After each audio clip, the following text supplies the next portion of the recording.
উচ্চ মাধ্যমিকের সংস্কৃত পরীক্ষায় অনেক ভালো রেজাল্ট করতে চাও? তাহলে আজকের এই ভিডিওটি তোমার জন্য। এই ভিডিওটিতে আমি উচ্চ মাধ্যমিকের সংস্কৃত বিষয়ের একটি অতি গুরুত্বপূর্ণ নমুনা প্রশ্নপত্র ও তার উত্তর নিয়ে হাজির হয়েছি। এই প্রশ্নপত্রটিতে আমি 3-এর দাগে তোমাদের যে কয়েকটা বড় প্রশ্ন বলবো, এর বাইরে আর কোনো প্রশ্ন পড়ার প্রয়োজন নেই।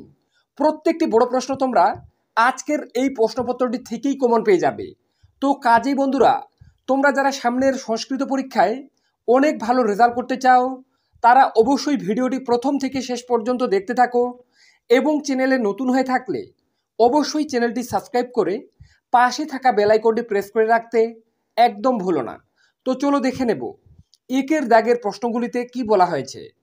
তো দেখে নাও। বিকল্প উত্তরগুলির মধ্যে থেকে সঠিক উত্তর বেছে নিয়ে লেখো। অর্থাৎ সংস্কৃত পরীক্ষায় একের দাগে তোমাদের 15টি এমসিকিউ প্রশ্ন দেওয়া থাকবে। প্রত্যেকটি প্রশ্নের মান 1 করে, টোটাল 15 নম্বর।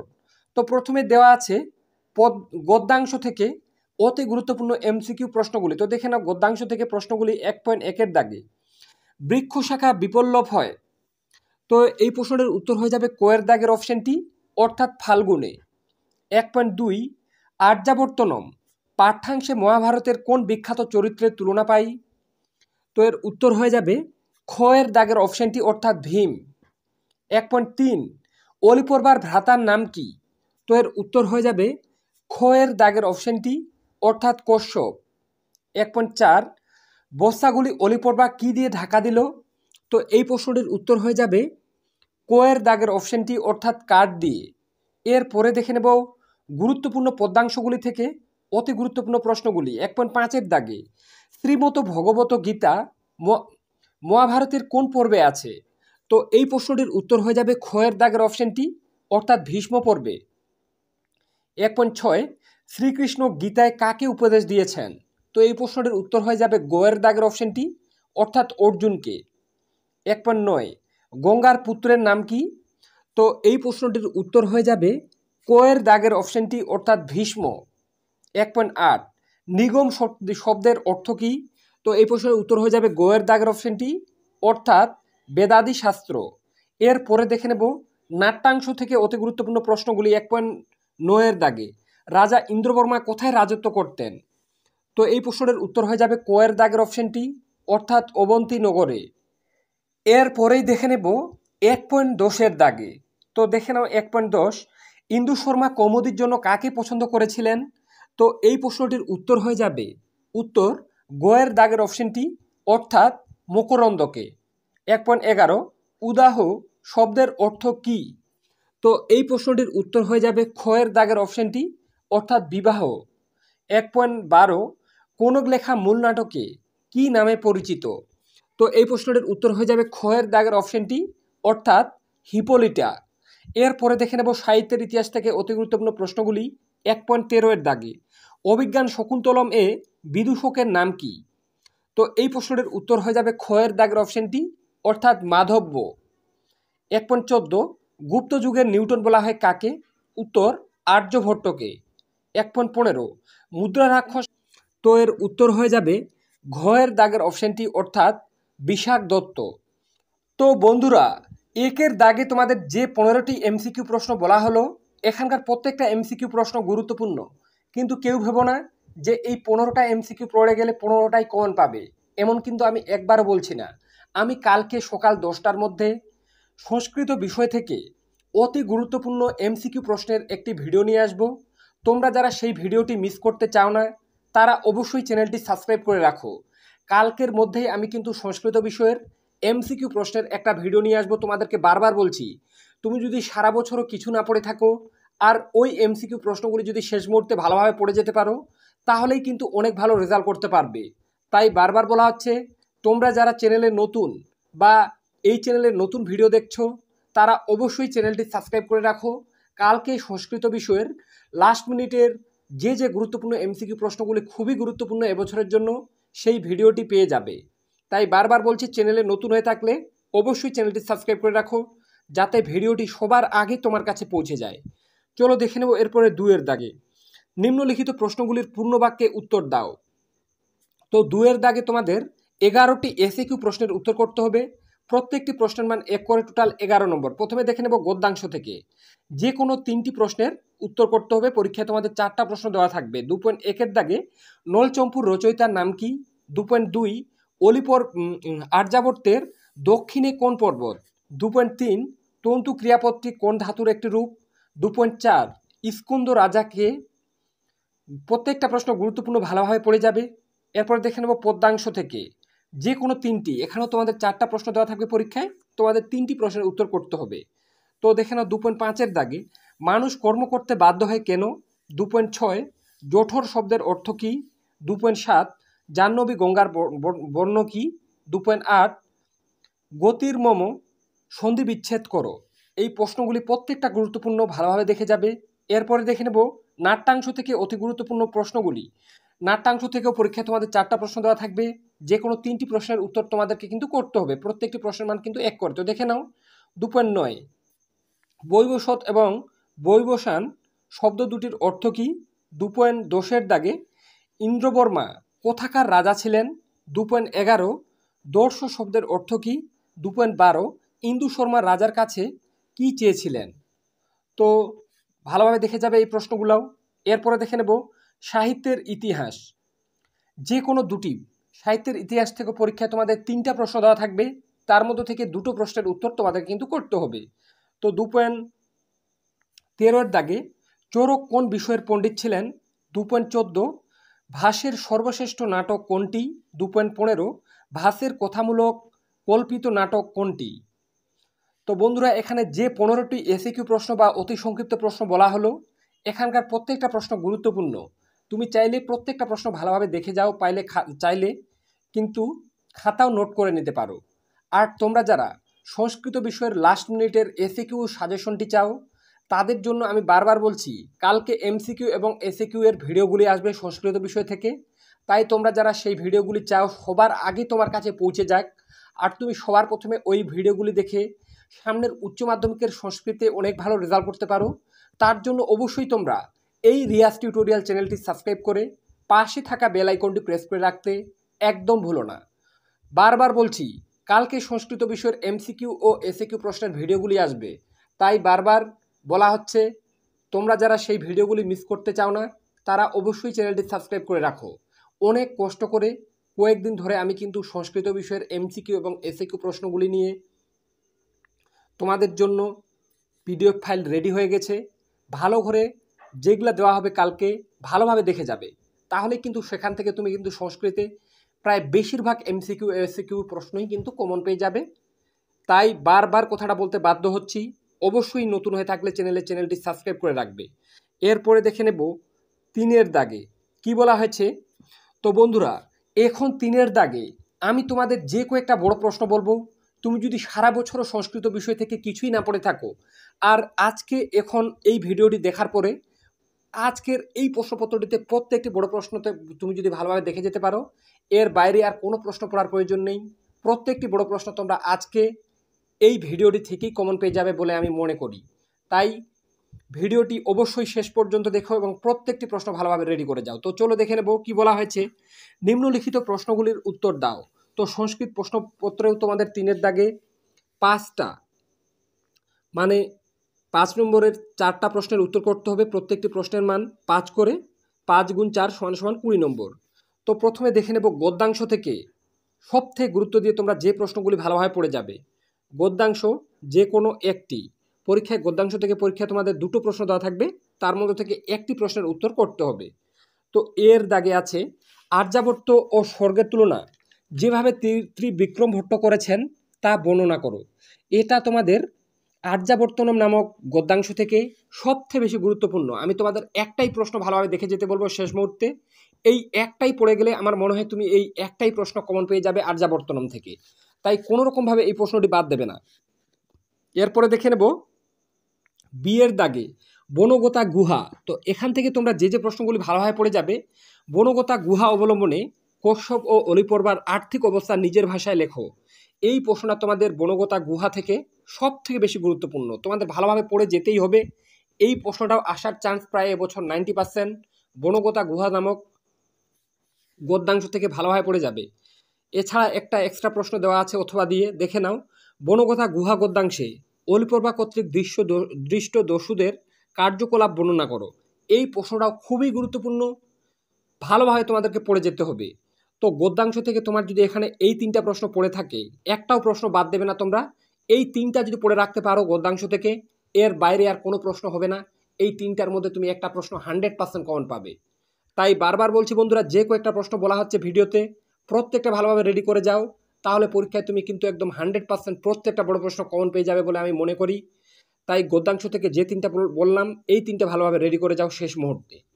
এরপরে দেখে নেব পদ্যাংশ থেকে। পদ্যাংশ থেকে যে কোনো একটি, তো পদ্যাংশ থেকেও পরীক্ষায় তোমাদের 2টো প্রশ্ন দেওয়া থাকবে, তার মধ্যে থেকে একটি প্রশ্নের উত্তর তোমাদেরকে কিন্তু করতে হবে। পরীক্ষায় তোমাদের 2টো পদ্যাংশ দেওয়া আছে, 2টো থেকে 2টো প্রশ্ন দেওয়া থাকবে, একটি প্রশ্নের উত্তর করতে হবে, বারবার বলছি। তো দেখে নেব সবথেকে গুরুত্বপূর্ণ যে প্রশ্নটা গঙ্গাশ্রম থেকে, সি এর দাগে, গঙ্গাশ্রম পাঠ্যাংশ অনুসারে গঙ্গার মাহাত্ম্য বর্ণনা করো। এই প্রশ্নটা গিয়ে লিখবে তোমরা। এইরকম টাইপের একটা প্রশ্ন আমি শতকরা প্রায় 95% স্কুলের প্রশ্নপত্রে কিন্তু এই প্রশ্নটা বারবার দেখতে পাচ্ছি। আর এবছরের জন্য এই প্রশ্নটা কিন্তু চূড়ান্ত গুরুত্বপূর্ণ। এই প্রশ্নটা কিন্তু আসবেই পরীক্ষায় বলতে পারো। তাই সবথেকে বেশি গুরুত্ব দিয়ে এই প্রশ্নটা ভালোভাবে পড়ে যাবে গঙ্গাশ্রম নামক পাঠ্যাংশ থেকে, পদ্যাংশ থেকে। এই প্রশ্নটা কিন্তু খুবই ভালোভাবে পড়ে যেতেই হবে তোমাদের। একটাই পড়ে গেলে একটাই কমন বলতে পারো। এছাড়া ডি এর দাগে তোমাদের একটা শ্রীমত ভগবত গীতা নামক পদ্যাংশ রয়েছে, সেখান থেকে যে যে প্রশ্নগুলো পড়বে দেখে নাও। ডি এর দাগে ভগবান শ্রীকৃষ্ণ যে নিষ্কাম কর্মের কথা বলেছেন তা শ্রীমত ভগবত গীতা পাঠ্যাংশ অবলম্বনে আলোচনা করো। এই প্রশ্নটাও খুবই খুবই গুরুত্বপূর্ণ, ভালোভাবে কিন্তু দেখে যাবে। এছাড়া অথবা দিয়ে এই শ্রীমত ভগবত গীতা থেকে আরেকটা প্রশ্ন, পাঠ্যাংশে কাকে মিথ্যাচারী বলা হয়েছে, তার চেয়ে শ্রেষ্ঠ কে? তো পদ্যাংশ থেকে তোমার যদি এই 3টা প্রশ্ন ভালোভাবে রেডি থাকে, প্রথমের প্রশ্নটা সি এর দাগে গঙ্গাশ্রম থেকে এবং দ্বিতীয় 2টো প্রশ্ন শ্রীমত ভগবত গীতা থেকে, এই 3টার মধ্যে তুমি পরীক্ষায় 2টো প্রশ্ন একদম 100% কমন পেয়ে যাবে আমি মনে করি। তার মধ্যে থেকে একটি প্রশ্নের উত্তর করতে হবে। সারা ইউটিউবে বন্ধুরা তোমাদেরকে এমনভাবে কেউ বলবে না। হয়তো ভিডিওতে আমি একটু বেশি কথা বলি, যাতে তোমাদেরকে প্রত্যেকটা জিনিস আমি ভালোভাবে ক্লিয়ার করে বলতে পারি, যার জন্যই কিন্তু এত কথা বলা হয় ভিডিওতে। তাই বারবার বলা হচ্ছে, এই ভিডিওগুলির মাধ্যমে একটু হলেও উপকৃত হয়ে থাকলে অবশ্যই চ্যানেলটি সাবস্ক্রাইব করে রাখো, যাতে তুমি শেষ মুহূর্তে এই চ্যানেল থেকে যে যে ভিডিওগুলো আসবে প্রত্যেকটা ফলো করে ভালো রেজাল্ট করতে পারো সামনের উচ্চ মাধ্যমিকে। আর চলো দেখে নেবো এরপরে গুরুত্বপূর্ণ নাট্যাংশ থেকে যে যে প্রশ্নগুলো সবথেকে গুরুত্ব দিয়ে পড়বে এবছরে। যে কোনো একটি নাট্যাংশ থেকে পরীক্ষা তোমরা প্রত্যেকে জানো, বাসন্তিক ও স্বপ্নম নামে তোমাদের একটা নাট্যাংশ রয়েছে। তো এই নাটক থেকে তোমরা কোন প্রশ্নগুলো বেশি গুরুত্ব দিয়ে পড়বে দেখে নাও। ই এর দাগে রাজা ইন্দ্রবর্মার সঙ্গে কৌমুদীর কথোপকথন নিজের ভাষায় বর্ণনা করো। এই প্রশ্নটা সবথেকে বেশি গুরুত্বপূর্ণ, ভালোভাবে দেখে যাবে। এর সাথে অথবা দিয়ে বাসন্তিক ও স্বপ্নম নাট্যাংশে কৌমুদীর চরিত্র ও রাজা ইন্দ্রবর্মার চরিত্র বিশ্লেষণ করো। 2টো চরিত্রই তোমাদেরকে কিন্তু ভালোভাবে পড়তে হবে। আমি আশা রাখছি ইয়ের দাগে তুমি যদি প্রথমের এই 2টো প্রশ্ন পড়ে রাখো, তুমি একদম 100% একটা প্রশ্ন কমন পাবেই পাবে। এর দাগে এছাড়া এফের দাগে নারী কাফি যুগায়তে বাক্যটি পাঠ্যাংশ অবলম্বনে বিশ্লেষণ করো। এই প্রশ্নটাও খুবই গুরুত্বপূর্ণ, কোনোরকমভাবে বাদ দেবে না। এর সাথে অথবা দিয়ে বিজয়তাম আস্মাকম অভিনব, উক্তিটি কার, অভিনব কে, বক্তা তার কাছে কেন এসেছেন? এই প্রশ্নটাও খুবই গুরুত্বপূর্ণ, ভালোভাবে দেখে যাবে।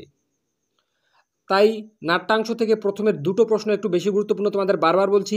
এই 2টো প্রশ্ন হয়ে যাওয়ার পর তোমরা এফের প্রশ্নগুলো ভালোভাবে পড়ে যাবে। এফের দাগের এই প্রশ্নগুলো যদি পড়া থাকে নাট্যাংশ থেকে, তুমি 100% যে কোনো পরীক্ষায় প্রশ্ন আসুক এগুলার মধ্যে কিন্তু কমন পাবে। এরপরে দেখে নেব সাহিত্যের ইতিহাস থেকে। তো সাহিত্যের ইতিহাস থেকেও পরীক্ষায় তোমাদের 2টো প্রশ্ন দেওয়া থাকবে, তার মধ্যে থেকে একটি প্রশ্নের উত্তর করতে হবে। তো দেখে নেব জি এর দাগে গীতিকাব্যরূপে মেঘদূত ও গীত গোবিন্দের বিশ্লেষণ করো। এই প্রশ্নটা খুবই গুরুত্বপূর্ণ, ভালোভাবে পড়ে যাবে। এছাড়া অথবা দিয়ে জয়দেব ও গীত গোবিন্দ সম্পর্কে সংক্ষিপ্ত টিকা লেখো। এই প্রশ্নটাও খুবই গুরুত্বপূর্ণ। তো জি এর দাগে এই 2টো প্রশ্ন তুমি যদি ভালোভাবে দেখে যেতে পারো, আমার মনে হয় একটা প্রশ্ন তুমি 100% কমন পাবে। বারবার বলছি বন্ধুরা, সারা ইউটিউবে তোমাদেরকে এমনভাবে বুঝিয়ে কেউ বলবে না। তাই এইরকম যাতে অন্যান্য গুরুত্বপূর্ণ ভিডিওগুলি সবার আগে তোমার কাছে পৌঁছে যায়, তার জন্য অবশ্যই তোমরা চ্যানেলটি সাবস্ক্রাইব করে রাখো। এরপরে দেখে নেব এইচের দাগে প্রাচীন ভারতের চিকিৎসায় সংস্কৃত সংহিতা ও চরক সংহিতা সম্পর্কে আলোচনা করো। খুবই গুরুত্বপূর্ণ প্রশ্ন।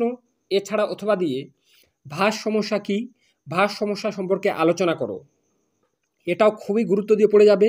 এর সাথে অথবা দিয়ে প্রাচীন ভারতের গণিতশাস্ত্র বিষয়ে নাতিদীর্ঘ প্রবন্ধ লেখো, এই প্রশ্নটাও খুবই গুরুত্বপূর্ণ। তো সাহিত্যের ইতিহাস থেকে এখানে যে 5টা প্রশ্ন বলা হলো, এই 5টা প্রশ্ন কিন্তু পড়তেই হবে, কেননা সাহিত্যের ইতিহাস থেকে সাজেশন তৈরি করা খুবই কঠিন বিষয়। তারপরেও আমি যে 5টা প্রশ্ন তোমরা সবথেকে বেশি গুরুত্ব দিয়ে পড়ে যাবে সেগুলো তোমাদের সামনে তুলে ধরলাম। এর বাইরে আর কিন্তু সাজেশন কম করতে যেও না। এই প্রশ্নগুলো পড়ে গেলে এর বাইরে আর প্রশ্ন হবে না বলে আমি মনে করি। এগুলার মধ্যেই তুমি প্রশ্ন কমন পেয়ে যাবে 100%। এরপরে দেখে নেব, তো দেখে নাও কি আছে 4-এর দাগে ভাব সম্প্রসারণ করো। তো 4-এর দাগে তোমাদের পরীক্ষায় ভাব সম্প্রসারণ দেওয়া থাকবে, তো যে কোনো একটির উত্তর করতে হবে। তো এবছরের জন্য সবথেকে গুরুত্বপূর্ণ ভাব সম্প্রসারণগুলি তোমরা স্ক্রিনে দেখতেই পাচ্ছ। এই 5টা ভাব সম্প্রসারণ তোমরা সবথেকে বেশি গুরুত্ব দিয়ে পড়ে যাও। আমি মনে করি এই 5টি ভাব সম্প্রসারণ তোমার যদি ভালোভাবে পড়া থাকে, তুমি এখান থেকে যে কোনো দুটো ভাব সম্প্রসারণ 100% কমন পাবে। তার মধ্যে থেকে একটি তোমাদেরকে কিন্তু উত্তর করতে হবে। তো তোমরা স্ক্রিনে দেখতে পাচ্ছ, আমি কিন্তু পড়ছি না, তোমরা স্ক্রিনে দেখে এই প্রত্যেকটা ভাব সম্প্রসারণ ভালোভাবে রেডি করে যাবে। এরপরে দেখে নেব দোষের দাগে।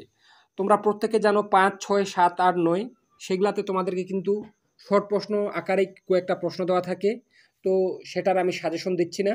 তো দেখে নেব ডিরেক্ট দোষের দাগে, যে কোনো একটি প্রশ্নের উত্তর দাও। তো দোষের দাগে তোমাদের ভাষা অংশ থেকে পরীক্ষায় দুটো প্রশ্ন দেওয়া থাকবে, তার মধ্য থেকে মানে একটা প্রশ্নের উত্তর পরীক্ষায় তোমাদের কিন্তু করতে হবে। তো এবছরের জন্য সবথেকে গুরুত্বপূর্ণ প্রশ্নগুলি হলো, দেখে নাও ভাষা তথ্য থেকে 1 নম্বরে ভারতীয় আর্য ভাষা কাকে বলে, এই ভাষায় কয়টি স্তর, ভারতীয় আর্য ভাষার বিভিন্ন স্তরের উল্লেখপূর্বক তাদের বৈশিষ্ট্যাবলী আলোচনা করো। এই প্রশ্নটা পরীক্ষায় সবথেকে বেশি গুরুত্বপূর্ণ। এবছর ভাষা তত্ত্ব থেকে সংস্কৃতের সবথেকে বেশি গুরুত্ব দিয়ে এই প্রশ্নটা পড়ে যাবে। প্রশ্নটা ঘুরিয়ে কিছুটা এভাবেও আসতে পারে, ভারতীয় আর্য ভাষার বিভিন্ন স্তর সম্পর্কে লেখো। প্রশ্নটা যেভাবেই আসুক উত্তর কিন্তু একই হবে, তোমরা কিন্তু কোনো রকম ভুল করবে না। এর দাগের প্রশ্নটি তোমাদের সবথেকে গুরুত্ব দিয়ে ভালোভাবে দেখে যেতে হবে। এই একটাই প্রশ্ন পড়ে গেলে একটাই কমন পাবে, এরকম টাইপের একটা প্রশ্ন। এরপরে বিয়ের দাগে ইন্দো ইউরোপীয় ভাষাগোষ্ঠীতে সংস্কৃতের স্থান আলোচনা করো। এই প্রশ্নটা খুবই গুরুত্বপূর্ণ। এই প্রশ্নটা পরীক্ষায় তোমরা পাবেই এবছর পরীক্ষায় বলে আমি মনে করি। তাই এই প্রশ্নটা তোমরা সবথেকে বেশি গুরুত্ব দিয়ে পড়ে যাবে, ইন্দো ইউরোপীয় ভাষাগোষ্ঠীতে সংস্কৃতের স্থান আলোচনা করো। এছাড়া অথবা দিয়ে আরেকটা এক্সট্রা প্রশ্ন, ইন্দো ইউরোপীয় ভাষার 10টি শাখার নাম ও পরিচয়। তো দোষের দাগে আমি তোমাদের যে 3টা প্রশ্ন ভালোভাবে বললাম, এই 3টা যদি ভালোভাবে রেডি করে যেতে পারো, এই 3টার মধ্যে দুটো প্রশ্ন তুমি কমন পেয়ে যাবে, তোমাদেরকে গ্যারেন্টি দিয়ে বলছি। তার মধ্যে থেকে একটি প্রশ্নের উত্তর তোমাদেরকে কিন্তু করতে হবে। তো 3টাই কিন্তু পড়বে, কোনো প্রশ্ন বাদ দেবে না। এরপরে 12-এর দাগে, তোমরা প্রত্যেকে জানো 12-এর দাগে পরীক্ষায় তোমাদের যে কোনো একটি বিষয়ে সংস্কৃতের নিবন্ধ রচনা করো বলে দেওয়া থাকবে। তো তোমাদের সংস্কৃতের নিবন্ধ রচনার মধ্যে সবচেয়ে গুরুত্বপূর্ণ এবছরে 1 নম্বরে আছে মমো আদর্শ পুরুষ। এটা তো মমো আদর্শ পুরুষের মধ্যে তোমরা স্বামী বিবেকানন্দটা এবছরে ভালোভাবে দেখে যেতে পারো। স্বামী বিবেকানন্দটাও কিন্তু পরীক্ষার জন্য আসতে পারে। মমো আদর্শ পুরুষ বলতে তোমার পছন্দ মতো যে কোনো একজন আদর্শ পুরুষের বিষয় তোমাদেরকে কিন্তু লিখতে হবে। তো এক্ষেত্রে এবছরের জন্য স্বামী বিবেকানন্দটা গুরুত্বপূর্ণ। তো যেটাই আসুক, যদি পরীক্ষায় তোমাদের মমো আদর্শ পুরুষ দেওয়া থাকে, তোমার পছন্দ মতো একজন মহাপুরুষের বিষয়ে তোমাদের একটি নিবন্ধ রচনা করলেই হয়ে যাবে। এরপরে 2-এর দাগে আছে পরিবেশ দূষণম, এটাও খুবই গুরুত্বপূর্ণ। 3-এর দাগে অস্মাকম বিদ্যালয়, 4-এর দাগে মহাভারত, মানে 5-এর দাগে অন্তর্জালম, 6-এর দাগে সংস্কৃত ভাষা। তো 12-এর দাগে যে 6টা সংস্কৃত নিবন্ধ রচনা তোমাদেরকে বলা হলো, এই কয়েকটা নিবন্ধ রচনা তোমার যদি ভালোভাবে পড়া থাকে, তাহলে এর বাইরে আর প্রশ্ন হবে না বলে আমি মনে করি। এই 6টার মধ্যে তুমি 2টো রচনা বা 3টা রচনা 100% একদম পরীক্ষায় কমন পাবে। তাই বন্ধুরা, বারবার বলা হচ্ছে, এই ভিডিওগুলির মাধ্যমে তুমি যদি একটু হলেও উপকৃত হয়ে থাকো, তাহলে অবশ্যই চ্যানেলটি সাবস্ক্রাইব করে পাশে থাকা বেল আইকনটি প্রেস করে রাখতে একদম ভুলো না। কালকে কিন্তু সংস্কৃত বিষয়ের MCQ ও SAQ প্রশ্নের ভিডিওগুলি আসবে। তাই তুমি যদি সারা বছর না পড়ে থাকো, সংস্কৃত বিষয়ের ওই ভিডিওগুলি দেখে যদি শেষ মুহূর্তে পড়ে যাও তাহলে কিন্তু অনেক ভালো রেজাল্ট করতে পারবে। তাই বারবার বলা হচ্ছে, চ্যানেলে নতুন হয়ে থাকলে অবশ্যই চ্যানেলটি সাবস্ক্রাইব করে রাখো, যাতে কালকের গুরুত্বপূর্ণ সংস্কৃত বিষয়ের এমসিকিউ ও এসিকিউ প্রশ্নের ভিডিওগুলিও সবার আগে তোমার কাছে পৌঁছে যায়। তো আজকে এ পর্যন্তই, দেখা হবে নেক্সট কোনো ভিডিওতে।